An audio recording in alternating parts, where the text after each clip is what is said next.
Азат әфәнде, сабылаш алдынан bir сорау бирмичә булдыра алмыйм. Актанышта туып үсеп, Актаныш егете буларак сәхнәгә менү сезнең тормышыгызда уңай тәэсирләр уяттымы? Уңай йогынтысы булдымы? Әлбәттә инде Актаныш бит ул алфавитта да хәрфе алдан бара. Актанышлар һәр вакытта алда булырга тиеш. Беренче башлангычларын алар эшләргә тиеш. Һәм без шулай эшлибез дә. Менә бу хәйрия концертлары башка хат. Безнең якташлар җәмгыяте иң беренчеләрдән булып, булган артистларыбыз белән катнашып, иң беренче без октябрь башында бу эшне оештырдык.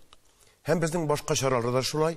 Без менә туган телне күтәрү буенча узган ел, ул туган тел турында инде менә хәзер конкурслар, фестивальләр инде соңгы елларында башланды бит инде. Без аңа кадәр концерт форумында туган телне, тел мәсьәләләрен, телне күтәрү, татар телен тагындарындагы күтәрү мәсьәләсен инде 2 ел элек, 3 ел элек пандемия бетүгә.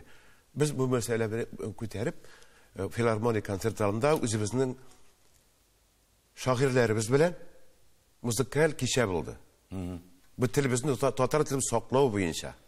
Һәм Актаныш татар телен укыту буенча минемчә, мин анда мәктәпләрдә булганым бар, очрашуларда булганым бар. Бездә бик матур сөйләшәләр. Татарча һәм русча да. Хәзер инде русча да укыталар. Әлбәттә укыталар инде, ул рус класслары бар. Хәзер инде авылларда да русча укыталар. Телне саклау Актанышта, чөнки ул татар районы. Аның ул бурычы. Рәхмәт. Эшегездә, иҗатыгызда уңышлар сезгә. Рәхмәт.